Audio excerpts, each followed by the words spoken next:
நம்ம தினசரி வீட்டுல பயன்படுத்துற முக்கியமான பொருள்ல மஞ்சளும் ஒண்ணு. இந்த மஞ்சள் நம்ம கைக்கு வந்து சேர்றதுக்கு முன்னாடி பல நாட்களும் பல பேரோட உழைப்பும் இந்த மஞ்சளுக்கு பின்னாடி இருக்கு.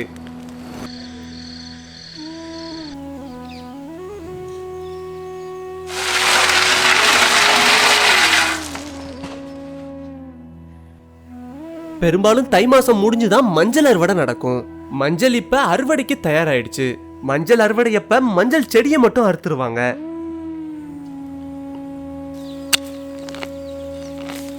இப்ப நிலத்துக்கடியில புதைஞ்சிருக்க மஞ்சளை வெட்டி எடுக்க ஆரம்பிச்சிடலாம்.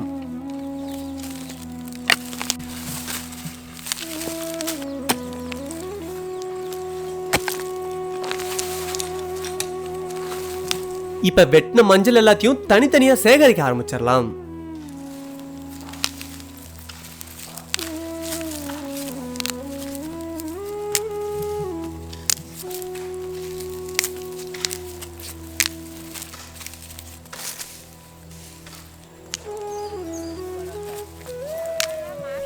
இப்படி சேகரிக்கிற மஞ்சளை 4 வகை மஞ்சளா பிரிக்கலாம். உருண்டை மஞ்சள், விரலி மஞ்சள், கோமாளி மஞ்சள், தாய் மஞ்சள், இப்படி 4 வகை மஞ்சள் இருக்கு. இந்த மஞ்சளை தாய் மஞ்சள்னு சொல்லுவாங்க. மஞ்சளை நாத்து நடும்போது இததான் விதையா போட்டிருப்பாங்க. இந்த மஞ்சளை விரலி மஞ்சள்னு சொல்லுவாங்க.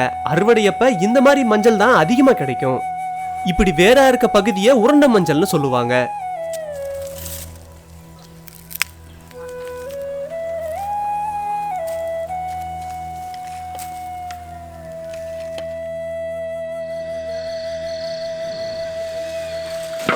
இந்த மஞ்சள் எல்லாத்தையும் ரகமா பிரிச்சதுக்கு அப்புறம் வேக வைக்க ஆரம்பிச்சிடலாம்.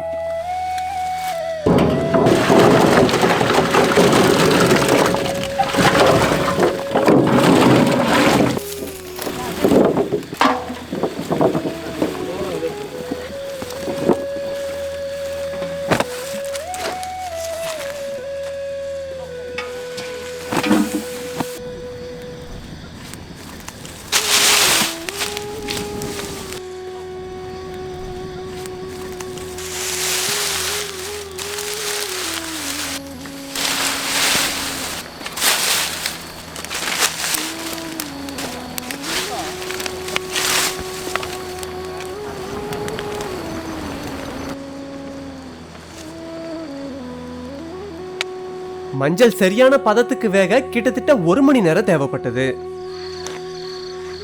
மஞ்சள் இப்ப சரியான பதத்துக்கு வெந்துருச்சு. இப்ப மஞ்சளை இறக்கிடலாம்.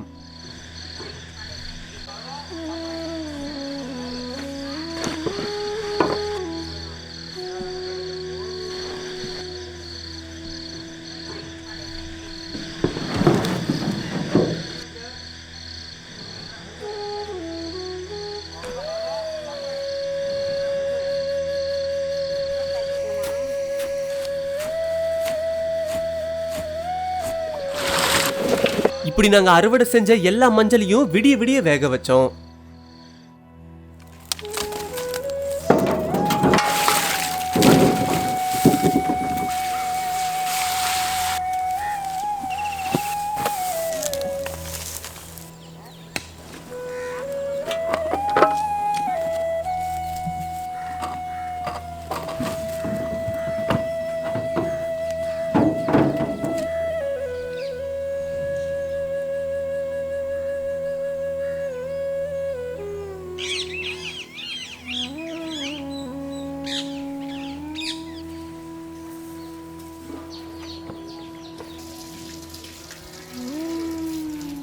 இப்படி நம்ம வேக வச்ச மஞ்சளை பரவலா கொட்டி நல்லா காய வச்சிடலாம்.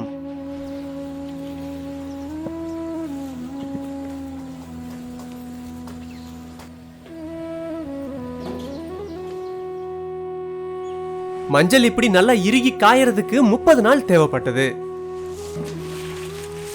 நல்லா காஞ்சி இருக்குன்னு இந்த மஞ்சளை மஞ்சள் பாலிஷ் பண்ற மிஷின்ல போட்டு நல்லா தீட்ட ஆரம்பிச்சிடலாம்.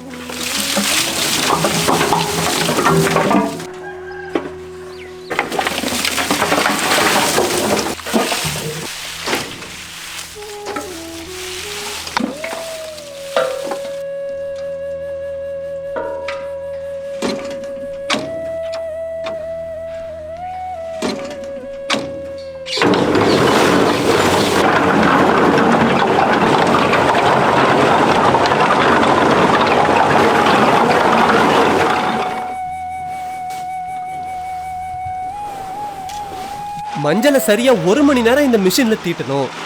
1 மணி நேரம் நல்லா மஞ்சளை தீட்டினதுக்கு அப்புறம் மஞ்சள் தயாராயிடுச்சு.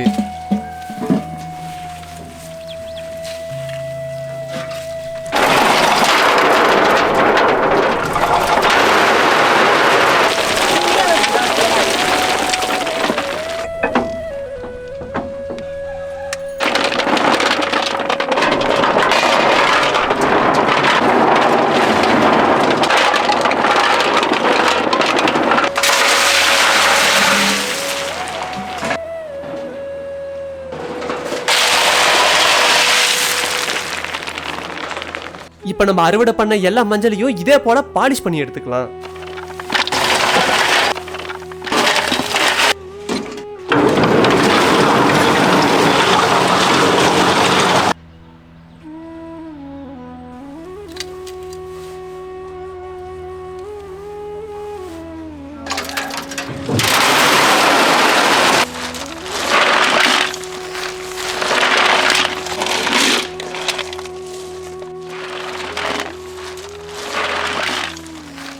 இப்படி கிடைச்ச இந்த மஞ்சளை பொடியா அரைச்சு சமையலுக்கும் அழகு சாதன பொருட்களுக்கும் பயன்படுத்துவாங்க.